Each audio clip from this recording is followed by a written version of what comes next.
Good morning student. Class 10 के अंदर maths में कोऑर्डिनेट ज्योमेट्री चैप्टर चल रहा है और उसके अंदर एक्सरसाइज 7.1 उसका क्वेश्चन नंबर 6 का हमने फर्स्ट तक खत्म किया था। आज स्टार्ट करते हैं क्वेश्चन नंबर 6 का सेकंड वाला सम।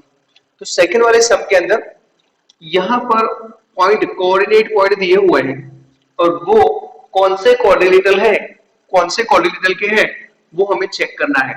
उससे कोऑर्डिनेटल ये जो पॉइंट है उससे कोऑर्डिनेटल फॉर्म होता है कि नहीं होता, अगर वो कोऑर्डिनेटल बनता है तो कौन से कोऑर्डिनेटल का है वो हमें चेक करना है।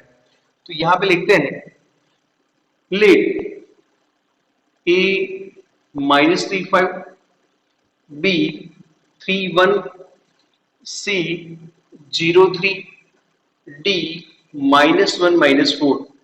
ये जो पॉइंट है, ये जो यहाँ पर कोऑर्डिनेट मतलब एक्स कोऑर्डिनेट और वाई कोऑर्डिनेट यहाँ पर दिए हुए हैं, हमने उसके नाम दे दिए ए बी सी डी, मतलब जो कोऑर्डिनेटल है उसके वर्टेक्स हमने सपोज कर दिए।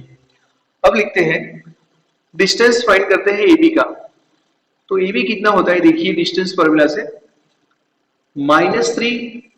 -3 whole square plus y1 y2 मतलब 5 -1 होल स्क्वायर। तो A B is equal to होगा -6 होल स्क्वायर और यहाँ पे 4 स्क्वायर।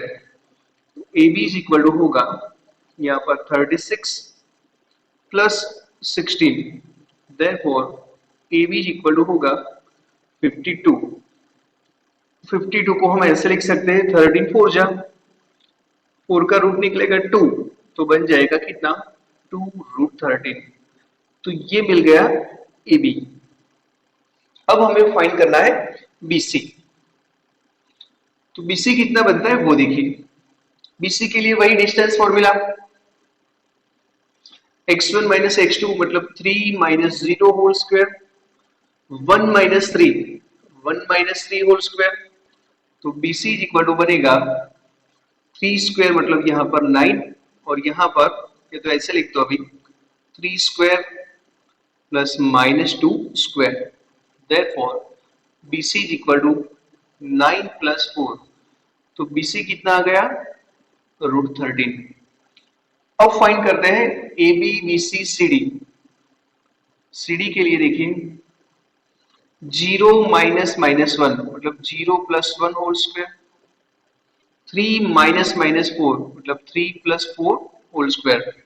तो CD इज इक्वल टू होगा 1 स्क्वायर प्लस यहाँ पर 7 स्क्वायर। तो CD इज इक्वल टू होगा 1 + 49। तो CD होगा कितना √50 मतलब CD इज इक्वल टू √50 को हम 25 टू लिख सकते हैं तो CD बनेगा 5√2। तो ये CD मिल गया। ये था BC। AB BC CD। अब AD फाइंड कर देते हैं। तो AD कितना बनता है वो देखिए। यहां पर √-3 -1 मतलब कितना होगा -3 + 1 होल स्क्वायर 5 -4 मतलब 5 + 4 होल स्क्वायर।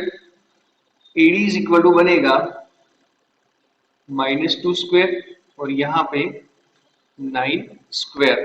क्या बनेगा AD इज इक्वल टू होगा यहाँ 4 + 81 तो यहाँ पे बनेगा 85। AD मिल गया 85। तो यहाँ पर देखिए ये मिला 2√13, ये मिला √13, ये मिला 5√2, ये मिला AD कितना मिला √85। तो यहाँ पे एक चीज देखिए AB CD BC सारी साइड जो है वो इक्वल नहीं है। अब ऐसा नहीं होता है कि सारी साइड इक्वल नहीं होती तो वो कोऑर्डिनेटल फॉर्म नहीं करता। देखिए मैं यहाँ पे कोऑर्डिनेटल ड्रॉ करूं, इसकी सारी साइड इक्वल नहीं है, ए बी सी और डी ये इक्वल नहीं है। ये इक्वल नहीं है तो भी ये कोऑर्डिनेटल तो बना, लेकिन कोऑर्डिनेटल तो बना लेकिन कौन सा कोऑर्डिनेटल बना वो भी हमें डिसाइड करना पड़ेगा। या तो फिर वो कोऑर्डिनेटल बनता है कि नहीं बनता वो भी डिसाइड करना पड़ेगा। अगर वो कोऑर्डिनेटल नहीं बनता ना तो उसके 3 पॉइंट जो होगी वो कोलिनियर होंगे। मतलब ये जो पॉइंट है सपोज यहाँ हो सकता है, अगर ऐसा होगा ये 3 पॉइंट अगर कोलिनियर हो गए तो फिर वो ट्रायंगल बन जाएगा, कोऑर्डिनेटल नहीं बनता। अगर 3 पॉइंट कोलिनियर बन गए तो आप यहाँ पे कोई भी दो साइड का मतलब एक ही लाइन सेगमेंट ए बी और ए डी का टोटल बी डी से इक्वल हो सकता है। मतलब अगर किसी दो का टोटल थर्ड से इक्वल हो गया तो वो 3 पॉइंट कोलिनियर होंगे, और कोलिनियर हो गए तो फिर वो कोलिनियल फॉर्म नहीं करता वो पॉइंट। तो यहाँ पे देखिए किसी दो का टोटल थर्ड से इक्वल होता है कि नहीं होता, चेक कर लो। तो ए बी तो आ गया, बी सी भी आ गया, तो हम एक काम करते हैं उसके जो डायगोनल होते हैं वो भी फाइंड कर लेते हैं। तो डायगोनल के लिए ए सी फाइंड कर लेते हैं। ए सी का वैल्यू कितना होता है, तो ए और सी यहां पर देखिए, तो यहां होगा -3 -0, तो -3 square 5 -3 5 -3 whole square. A C is equal to यहाँ पे 9, यहाँ पे कितना बच जाएगा 2 मतलब 4, तो ए सी मिला कितना √13। अब यहाँ पर एक चीज देखिए आप, √13 प्लस √13 कितना होता है, 2√13 होता है। मतलब यहाँ पर लिखेंगे √13 प्लस √13 इज इक्वल टू होता है 2√13।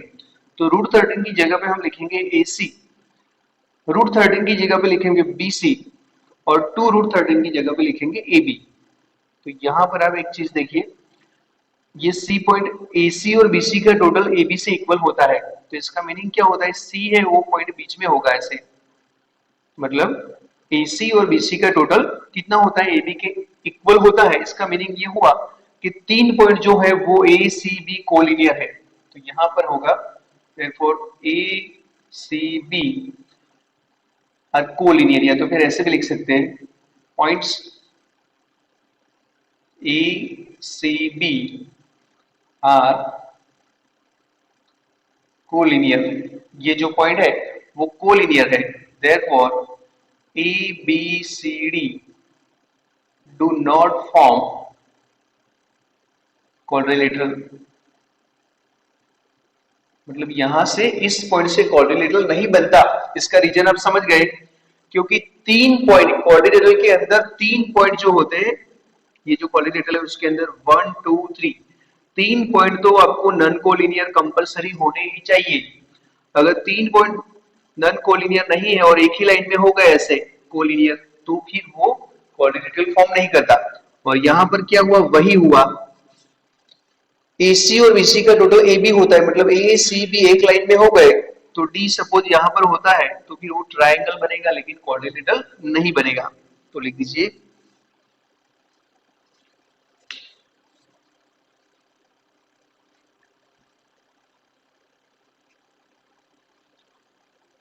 थर्ड वाला सम, क्वेश्चन नंबर 6 का थर्ड वाला।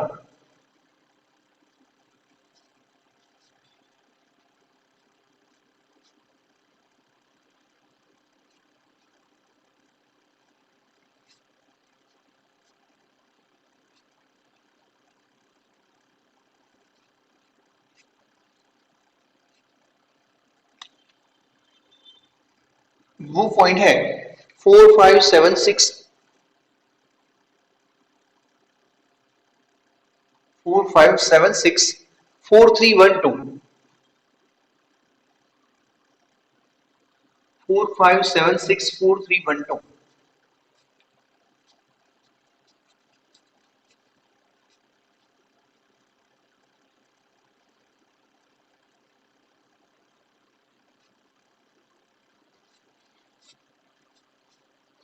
4 5 7 6 4 3 1 2। तो ये जो 4 पॉइंट है उससे कौन सा क्वाड्रिलेटरल बनता है, पहले तो क्वाड्रिलेटरल बनता है कि नहीं बनता, और बनता है तो उसका नाम क्या है, पैरेललोग्राम है, रेक्टेंगल है, स्क्वायर है या रोम्बस है। तो यहाँ पे लिखते हैं if possible let A 4 5 B 7 6 C 4 3 and D 1 2। हमने सपोज कर दिया, इसका नाम दे दिया A 4 5 B 7 6 C 4 3 and D 1 2। तो सबसे पहले डिस्टेंस फॉर्मूला से AB फाइंड करते हैं। तो AB इज इक्वल टू बनेगा 4 minus 7 whole square plus 5 minus 6 whole square. AB is equal to 4 minus 7 -3 और यहाँ पे 5 माइनस 6 -1 स्क्वायर। तो AB इज इक्वल टू मिलेगा यहाँ पर 9 प्लस 1, तो ए बी कितना हुआ, √10 हो गया। ए बी का वैल्यू आ गया √10। अब बी सी, बी सी के लिए 7 - 4, 7 - 4 whole square plus 6 - 3, 6 - 3 whole square, तो यहां कितना होगा, 3 स्क्वायर प्लस यहां पर 3 स्क्वायर, तो यहां होगा 9 + 9, तो BC होगा √18, तो मतलब BC इज इक्वल होगा 9 2 जा मतलब 3√2, तो ये BC का वैल्यू मिल गया। अब फाइंड करते हैं AB, BC और CD।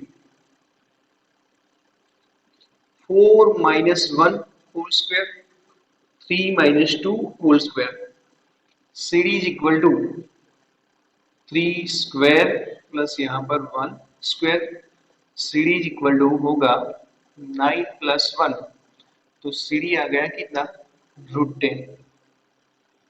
अब AD फाइंड कर देते हैं। AD under root 4 - 1, 4 - 1 whole square, 5 - 2, 5 - 2 whole square, तो AD इज इक्वल टू होगा 3 स्क्वायर प्लस 3 स्क्वायर, तो AD इज इक्वल टू होगा 9 + 9 मतलब √18, तो AD आ गया 3√2। अब देखिए इस क्वाड्रेटिकल की ऑपोजिट साइड इक्वल आ गई, 3√2 3√2, √10 √10। अब ऑपोजिट साइड इक्वल होती है तो ऐसा बनता है कि वो क्वाड्रेटिकल या तो पैरेललोग्राम होगा या तो फिर वो क्वाड्रेटिकल रेक्टेंगल होगा।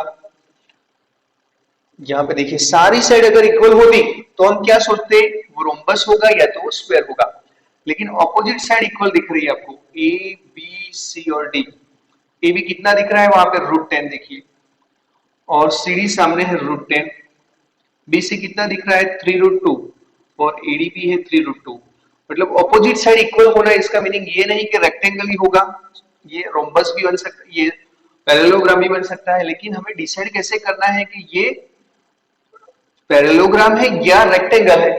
तो देखिए यहाँ पर एक दूसरी चीज है, अगर आप पाइथागोरस का थ्योरम करते हैं, मतलब A B square plus B C square अगर ए सी स्क्वायर से इक्वल हो गया तो उसका एक एंगल 90 डिग्री का हो जाएगा। अगर पैरेललोग्राम का कोई भी एक एंगल 90 डिग्री का बन गया तो फिर वो रेक्टेंगल बन जाएगा, तो आपके लिए पाइथागोरस भी है। दूसरी चीज, रेक्टेंगल के जो डायगोनल होते हैं वो इक्वल होते हैं, तो हमें क्या करना है, AC और BD फाइंड करने हैं। AC और BD अगर इक्वल आ गए तो 100% वो रेक्टेंगल, अगर AC और BD का वैल्यू इक्वल नहीं आ गया तो फिर वो क्या आएगा, पैरेललोग्राम। तो आपके पास दो रास्ते हैं, एक तो आप क्या कर दो, AC फाइंड कर लो या BD फाइंड कर लो, कोई भी एक, फिर पाइथागोरस का थ्योरम करके देख लो। तो एक काम कर देते हैं, हम AC फाइंड कर लेते हैं, या तो फिर AC और BD दोनों ही फाइंड कर देते हैं, दोनों इक्वल नहीं आते तो फिर वो क्या होगा, पैरेललोग्राम होगा। तो डायगोनल AC फाइंड करते हैं।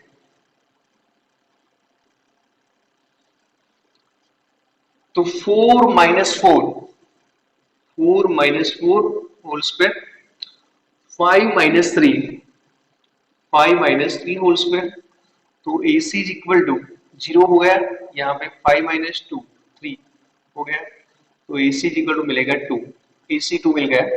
अब अगर BD भी वही मिल गया तो वो 100% रेक्टेंगल होगा, तो BD फाइंड करते हैं यहाँ पर, 7 - 1 whole square plus 6 - 2 whole square, तो BD इज इक्वल टू मिलेगा 7 माइनस मतलब 6 स्क्वायर प्लस यहाँ पर 4 स्क्वायर, तो BD इज इक्वल टू होगा 36 प्लस 16, तो BD इज इक्वल टू मिलेगा यहाँ पर 52।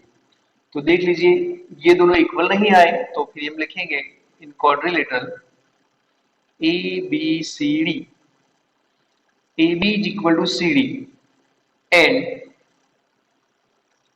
BC is equal to AD, but ये जो डायगोनल है वो इक्वल नहीं है, AC is not equal to BD, therefore ABCD are the vertices of vertices of parallelogram parallelogram coordinator, मतलब ये जो वर्टाइसेस है वो पैरेललोग्राम के हैं, लिख दीजिए।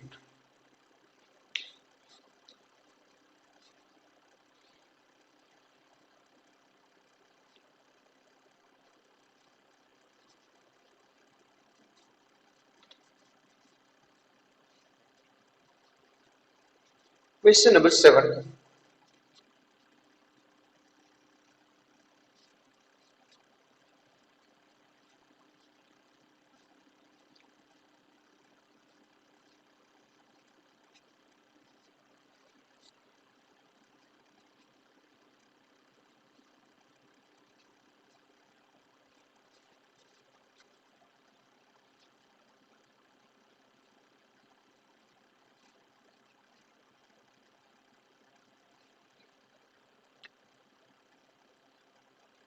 क्वेश्चन नंबर 7 मेरे राइट साइड लिखा हुआ है, find the point on the x axis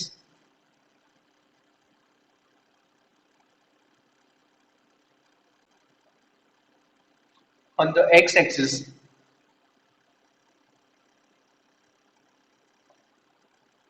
which is equidistant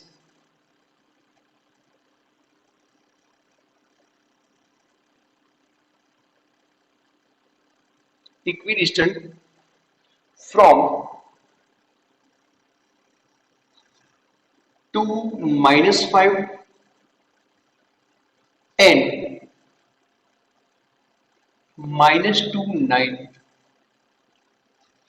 find the point on x axis, x axis के ऊपर एक पॉइंट आया हुआ है, ये सपोज एक्सिस है। Find the point on the x axis which is equidistance from 2 minus 5 and minus 2 9। अब 2 minus 5 कहां पे होगा, पॉजिटिव एंड नेगेटिव है, तो ये लास्ट क्वाड्रेंट में होगा। 2 minus 5 सपोज यहां पर होगा। डायग्राम ड्रॉ करने की कोई जरूरत नहीं है, आपको एक्सप्लेन करने के लिए कर रहा हूं। -2 and 9 नेगेटिव एंड पॉजिटिव, वो कहां पे होगा, सपोज वो होगा यहां पर -2 and 9। तो हमें ऐसा पॉइंट ढूंढना है जो इससे जितना उसका डिस्टेंस है, इसका नाम दे दो a, इसका नाम दे दो a, इसका नाम दे दो b, और p पॉइंट यहां पर है। उसका डिस्टेंस b से b इक्वल होता है, a से b इक्वल होता है, मतलब AP और PB दोनों इक्वल होते हैं, और वो पॉइंट x एक्सिस के ऊपर है। अगर वो पॉइंट x एक्सिस के ऊपर होगा तो उसका y कोऑर्डिनेट क्या होगा, 0 होगा, क्योंकि वो जो पॉइंट आया हुआ है वो इक्विडिस्टेंस है। लेकिन तो फिर उस x एक्सिस के ऊपर होने की वजह से उसका y कोऑर्डिनेट 0 होगा। x कोऑर्डिनेट नहीं पता है तो हम सपोज कर देंगे x। तो Px0 ऐसा पॉइंट है वो a 2 minus 5 and b minus 2 9 से इक्विडिस्टेंस है, मतलब AP और PB दोनों इक्वल है। ये डायग्राम को ड्रॉ करने की जरूरत नहीं है, सिर्फ एक्सप्लेन करने के लिए मैंने यहाँ पे ड्रॉ की है। तो यहाँ पर आप लिखते हैं, देखिए, late Px0 is a point on x-axis which is equidistant from point, अब इसका नाम दे दो a, नाम दे दो उसका a 2 minus 5 and b minus 2 9, मतलब जो p पॉइंट है वो a और b से इक्विडिस्टेंस है, और उसके कोऑर्डिनेट हमने x0 क्यों सपोज किए, तो आपको पता है कि वो पॉइंट x एक्सिस के ऊपर है, इसीलिए। तो आपको पता है कि p जो पॉइंट है वो a से और p पॉइंट b से इक्वल है, मतलब उनका डिस्टेंस इक्वल है, मतलब AP is equal to PP। ये AP का डिस्टेंस और PP का डिस्टेंस दोनों का इक्वल है, दोनों का डिस्टेंस इक्वल है। तो यहाँ पर हम दोनों का स्क्वायर कर देते हैं, तो ऐसा होगा AP square is equal to PB square. ये तो बन गया डिस्टेंस फॉर्मूला। देखिए, अगर AB ऐसा आप लिखते हैं distance formula, x1 minus x2 whole square plus y1 minus y2 whole square लिखते हैं डिस्टेंस। अगर आप यहाँ पे स्क्वायर करते हैं तो हमें ऊपर स्क्वायर रूट करने की जरूरत नहीं है, वो आपको पता है। तो AP स्क्वायर आपको फाइंड करना है, AP स्क्वायर। तो कैसे बनेगा, इसके अंदर से ये सब्ट्रैक्ट कर दो, x minus two whole square plus 0 minus minus 5 मतलब 0 प्लस 5 होल स्क्वायर। अब पीबी के लिए, पीबी के लिए क्या बनेगा, x माइनस माइनस टू मतलब 2 whole square plus 0 minus 9 whole square. ये डिस्टेंस फॉर्मूला मैंने यहाँ पर अप्लाई किया। अब सिंप्लीफाई करते हैं, तो यहाँ x square minus 4x plus 4 और 5 का स्क्वायर होगा 25। यहाँ पर x square plus 4x plus 4 minus 9 का स्क्वायर होगा 81। दोनों साइड से एक्स स्क्वायर और एक्स स्क्वायर कट हो गए, तो क्या बचा, सिर्फ इतना, माइनस 4x प्लस 29 और यहाँ पर 4x प्लस 85, ये उस साइड जाएगा तो minus 8x is equal to 85 minus 29, तो minus 8x is equal to कितना रहेगा, 15 माइनस 9 तो रहेगा 6 और यहाँ पर 7 माइनस 15 माइनस 9 हो गया 6, 7 माइनस 2 कितना हो जाएगा, 7 माइनस 2 5 हो जाएगा। तो 8x is equal to x is equal to minus 56 upon 8, तो x is equal to minus 7, x का वैल्यू क्या आ गया, माइनस 7। तो ये पॉइंट जो होगा उसके कोऑर्डिनेट कौन से होंगे, वो पॉइंट होंगे माइनस 7 कॉमा 0। तो यहाँ पे लिखेंगे 7 0 is the point on the x-axis which is equidistant from these 2 point। लिख दीजिए।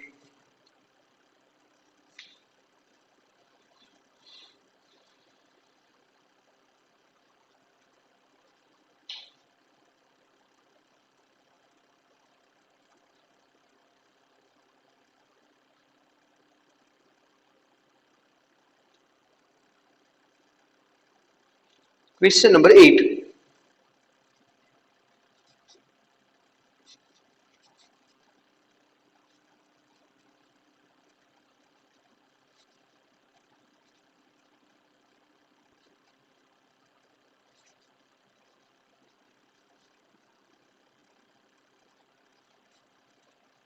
क्वेश्चन नंबर 8 में लिखा है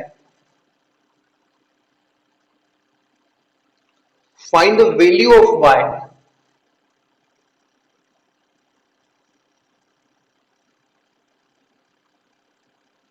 value of y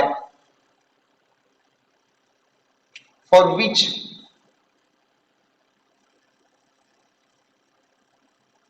the distance between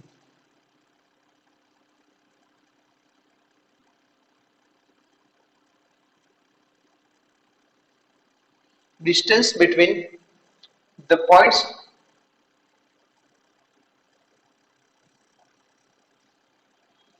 P2 minus 3 and Q 10y is 10 unit. देखिए, find the value of y for which the distance between the point P2 minus 3 and Q10y is 10 unit. मतलब ये जो distance है P और Q का distance, P और Q का distance कितना होता है, 10 यूनिट होता है। तो हमें y का वैल्यू फाइंड करना है। तो यहाँ पे PQ का डिस्टेंस तो दिया हुआ है, तो हम PQ के लिए डिस्टेंस फॉर्मूला अप्लाई करेंगे, तो कितना होगा, या तो फिर दोनों ही साइड स्क्वायर कर दो, तो PQ square is equal to होगा 100। अब PQ फाइंड करेंगे यहाँ से 2 minus 10 whole square, 2 minus 10 whole square plus minus 3 minus y, या तो फिर उल्टा y माइनस माइनस 3, तो y plus 3 whole square is equal to 100। यहाँ पर माइनस कितना हो जाएगा, 8 होल स्क्वायर और यहाँ पे y plus 3 whole square is equal to 100।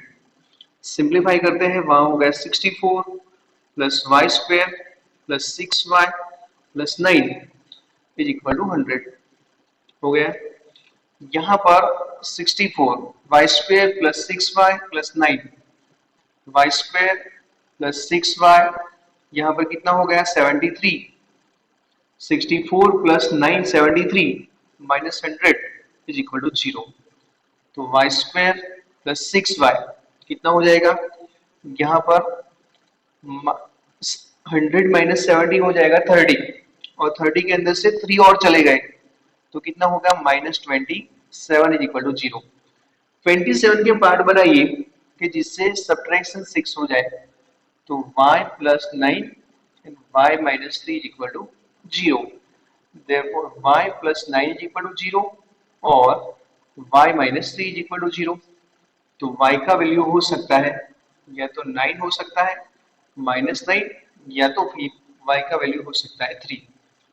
तो y का वैल्यू 9 होगा या तो फिर y का वैल्यू होगा 3, लिख दीजिए।